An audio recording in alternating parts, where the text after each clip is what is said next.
Assalamualaikum warahmatullahi wabarakatuh. Salam sejahtera untuk kita semua. Perkenalkan, nama saya Muhammad Handi Nugraha Basara dengan NIM 418201200113. Kali ini saya akan membuat video untuk memenuhi syarat tugas besar 1 mata kuliah pemodelan proses bisnis. Kita akan membahas beberapa pertanyaan yang sudah disiapkan oleh dosen. Maka dari itu, kita mulai dari sekarang. Pertanyaan pertama, apakah definisi dari istilah berikut? A. Wawancara. B. Joint Application Design. C. Survei melalui kuesioner.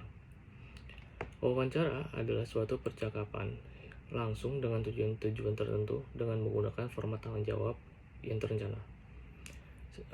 B. JAD atau Joint Application Design adalah pendekatan alternatif untuk mewawancarai pengguna satu demi satu untuk menyikat waktu sekaligus biaya yang diperlukan dalam wawancara meningkatkan mutu hasil informasi yang diperoleh menciptakan identifikasi lebih banyak pengguna dalam sistem informasi yang baru sebagai hasil-hasil proses yang partisipatif.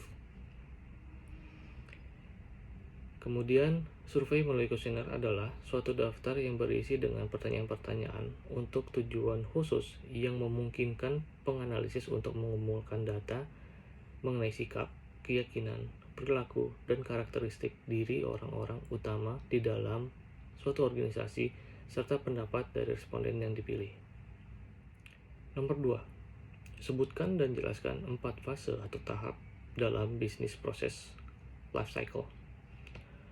Tahapan dari bisnis proses life cycle yaitu pertama, tahapan analisis, yang mana merupakan tahapan di mana proses identifikasi berjalan, permasalahan yang terjadi di lapangan dianalisa, kemudian penyebabnya apakah dapat diselesaikan dengan perubahan fungsi-fungsi yang ada pada suatu organisasi atau tidak. Mengidentifikasi proses bisnis secara fungsional merupakan cara terbaik dalam pengumpulan data, sebab dengan begitu kita dapat menemukan proses bisnis mana yang saja yang berjalan sesuai dengan perencanaan awal. Setelah teridentifikasi, maka proses bisnis tersebut diulas dan divalidasi oleh pelaku proses bisnis untuk dipersiapkan ke tahap selanjutnya, yaitu tahapan desain.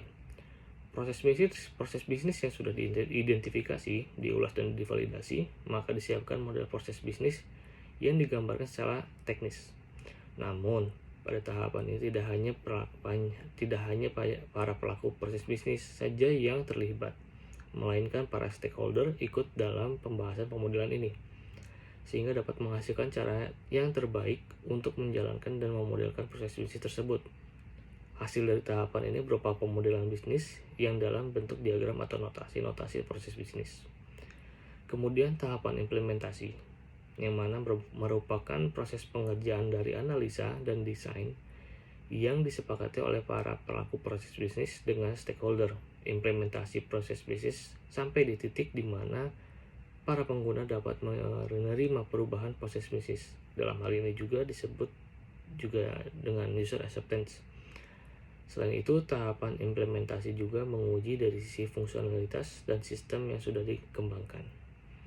Kemudian tahapan monitoring, yang mana merupakan proses pemantauan terhadap proses bisnis yang sudah diimplementasi ke dalam suatu organisasi, yang bertujuan untuk mendapatkan timbal balik atau feedback dari perubahan yang sudah dijalankan. Apakah proses bisnis yang sudah diterapkan ini berjalan dengan sesuai dengan analisa awal, atau sesuai dengan pemodelan dan sesuai dengan tahapan uji coba. Biasanya pada tahapan ini menggunakan sarana bantuan berupa perangkat lunak, sehingga memudahkan para pelaku proses bisnis untuk mendapatkan data yang diinginkannya. Data tersebut dapat diolah kembali dan diajukan sebagai tahapan analisa kembali. Pertanyaan selanjutnya, sebutkan salah satu tahap pada bisnis proses life cycle yang paling membutuhkan resource, dan hal ini adalah cost, time, dan people paling banyak. Berikan alasannya. Menurut saya, tahapan implementasi, karena pada tahap ini merupakan penggabungan antara dua fase sebelumnya, Jika pada implementasi mengalami kegagalan, maka life cycle harus kembali lagi ke tahap analisa. Maka dari itu faktor yang waktu menjadi taruhannya. Selain itu pada fase ini tidak hanya proses pembuatannya saja, namun ada proses pengujian, pengkajian terhadap proses bisnis tersebut yang memang akan menggunakan resource people lebih banyak dibandingkan fase-fase sebelumnya. Semakin banyak people, semakin lama juga proses tahap implementasinya, maka cost-nya akan semakin besar. Itulah alasan saya. Pertanyaan selanjutnya yaitu, apakah hasil dari tahapan analisis dari sebuah bisnis proses life cycle? Hasilnya yaitu berupa dokumen spesifikasi project atau dokumen kebutuhan dari proses bisnis itu sendiri. Selanjutnya, apa rumus atau persamaan yang digunakan untuk mengukur kualitas fitness suatu algoritma?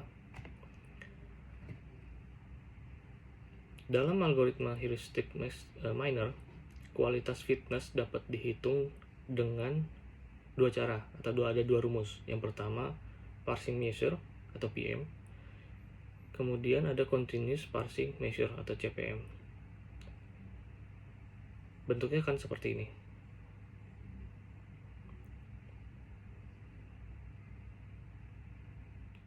Pertanyaan selanjutnya, bagaimana cara mengevaluasi completeness dari proses model?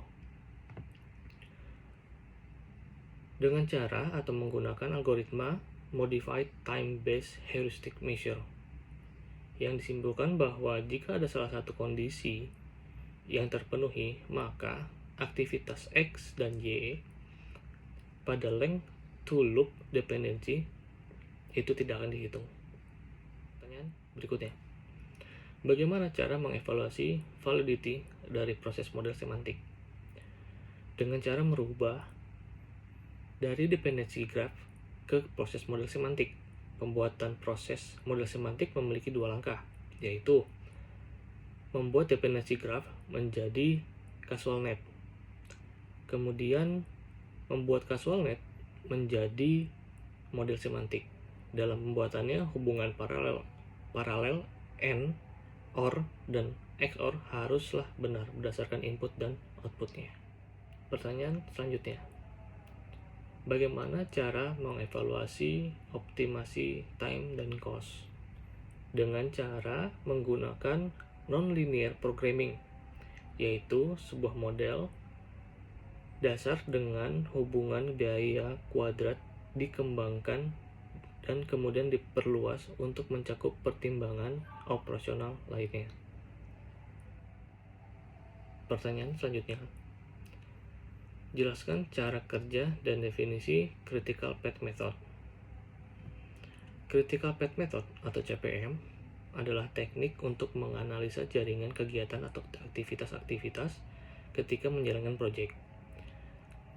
Dalam rangka memprediksi durasi total, critical path sendiri itu dalam sebuah proyek adalah jalur terpanjang dalam network diagram. Itu menurut Prawira pada tahun 2014.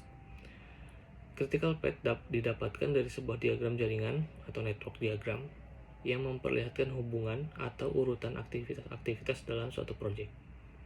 Secara umum, network diagram digambarkan menggunakan activity on node atau AON. Activity Arrow atau AOA itu menurut Larson dan Gray pada tahun 2006. Pada AON, aktivitas proyek direpresentasikan dengan titik node, sementara AOA aktivitas kegiatan direpresentasikan dengan arrow.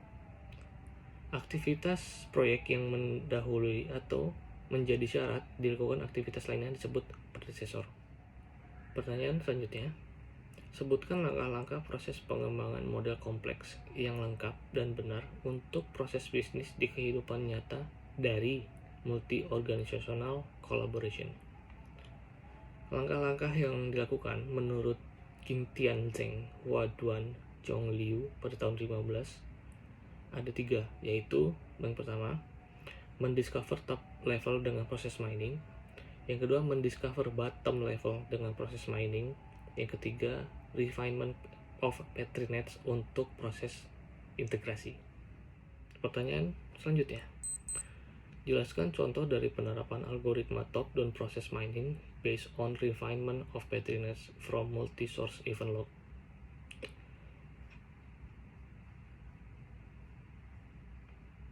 Contoh penerapan algoritma tersebut dapat kita ambil dari proses bisnis produksi benang yang meliputi penerimaan pemesanan hingga pengiriman pesanan.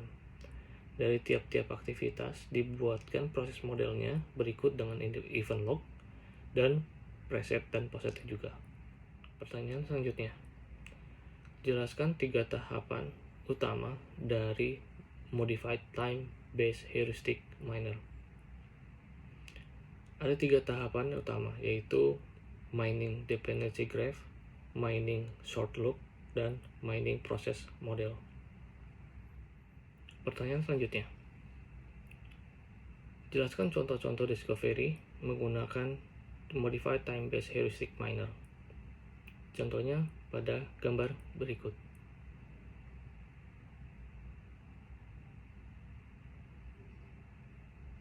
Pertanyaan selanjutnya adalah, jelaskan tentang mining dengan algoritma proses model discovery based on activity lifespan.